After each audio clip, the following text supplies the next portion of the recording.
Bole Baba Ki Jai.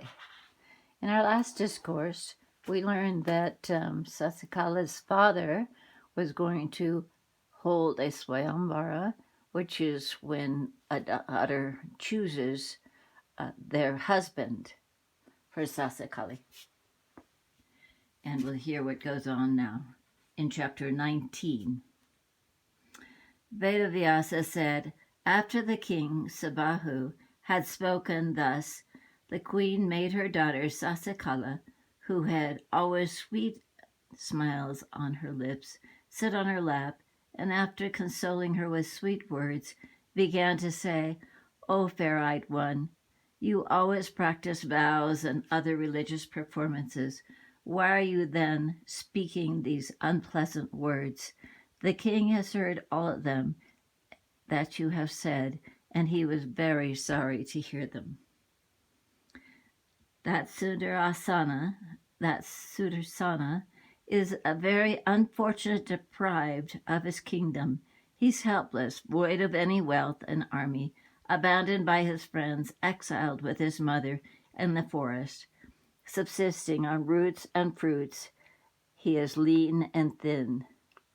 Thus he is not worthy of becoming the husband of yours.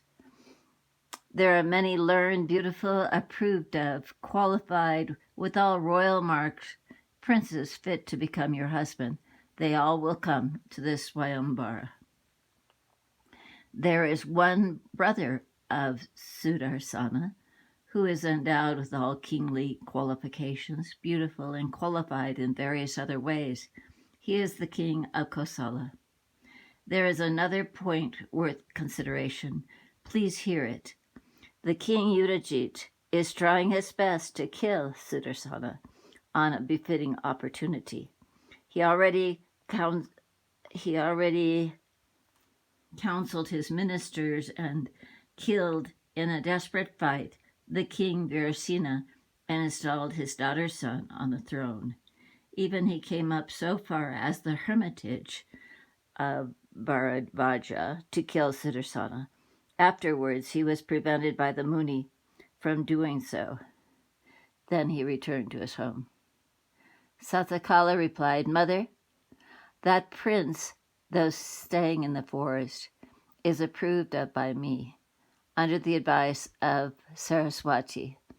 The chaste Sukanya married Chiavani Muni and served as her husband all along.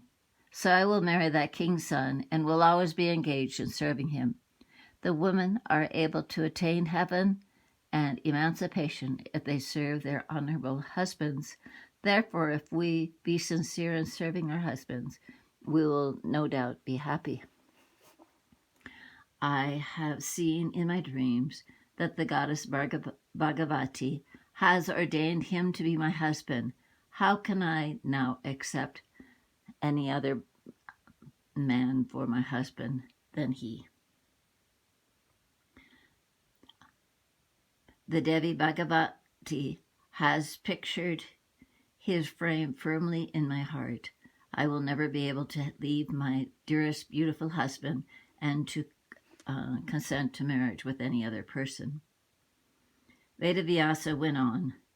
Thus the mother, the daughter of the king of Vidya, found many signs and at last desisted. She then reported to the king all the words of Sasikali. When Sasikali in the day before the marriage day became very anxious and sent in a great hurry one trustworthy Brahmin versed in the Vedas to the hermitage of Bharadvaja with this message. O Brahmana, go in such a way to Sudarsana as my father is not able to know about it, and tell Sudarsana all my words. My father has called in for my marriage a Swambara ceremony. Many powerful kings will attend with their armies. O Deva, the goddess Bhagavati has ordered me in a dream, and accordingly I, with full gladness of my heart, have become yours already in my heart. Rather, I will take poison, or I will jump in a blazing fire, than I can give my love to any other man. And mother's words, and marry another's.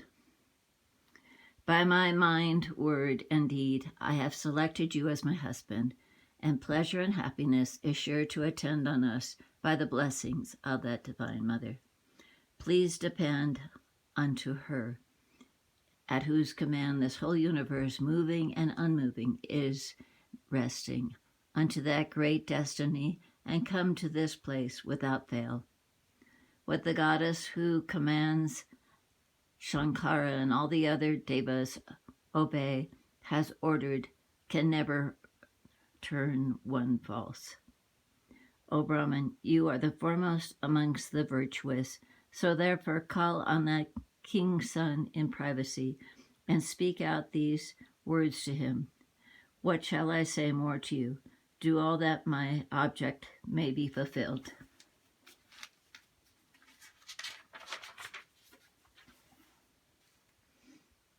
Thus saying, she gave the Brahman his dakshina and sent him on to Sudarsana. He went there and reported all the matter duly to him, and quickly returned back.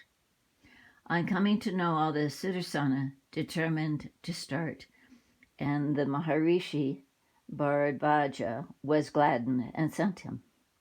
Seeing her son ready to start, his mother, Manorama, became very sorry, and trembling and shedding tears, thus spoke to her son.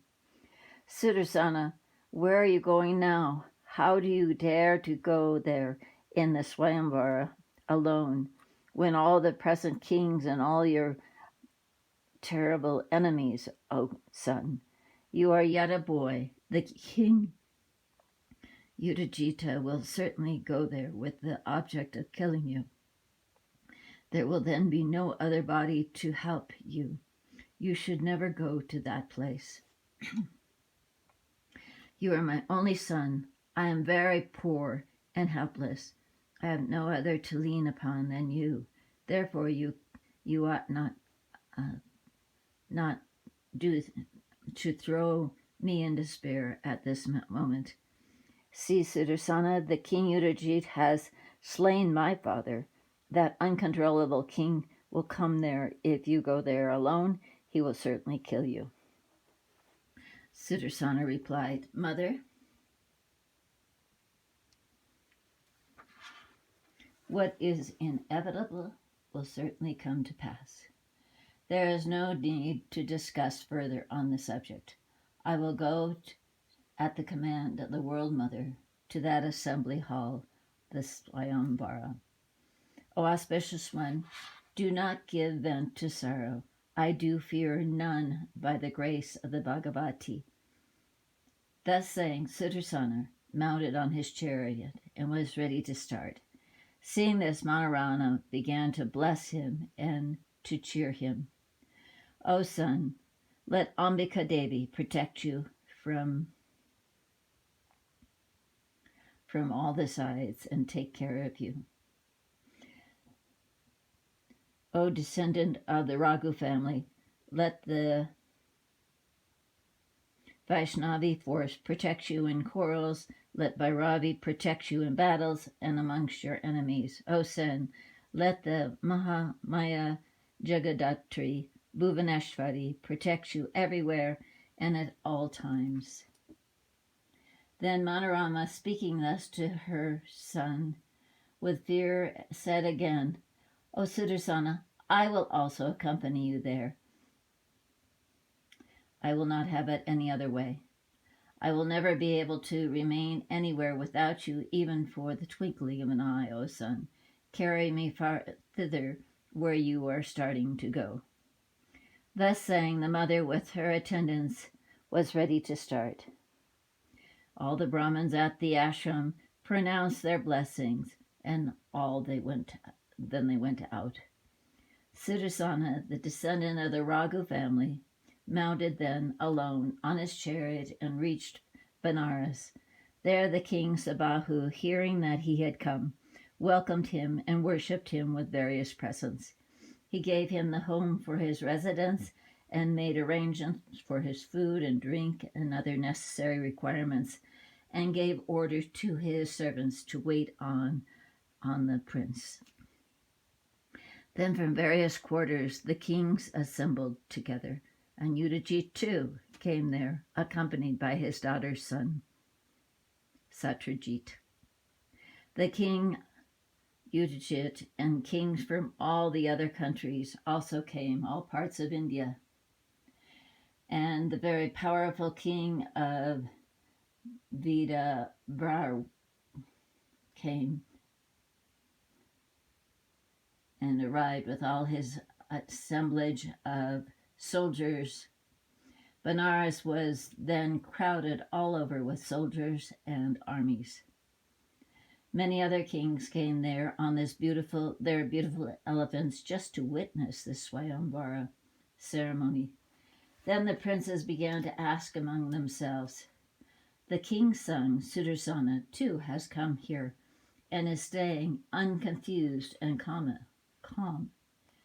It is that high-minded Sudarsana, born of the Raghu family, had come there as chance, helpless, to marry?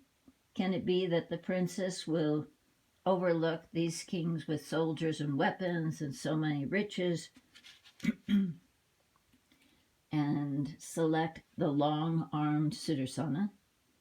Then the king Yudigit addressed all the other kings. "I will slay that Sudarsana for the sake of his daughter. There is no doubt in this."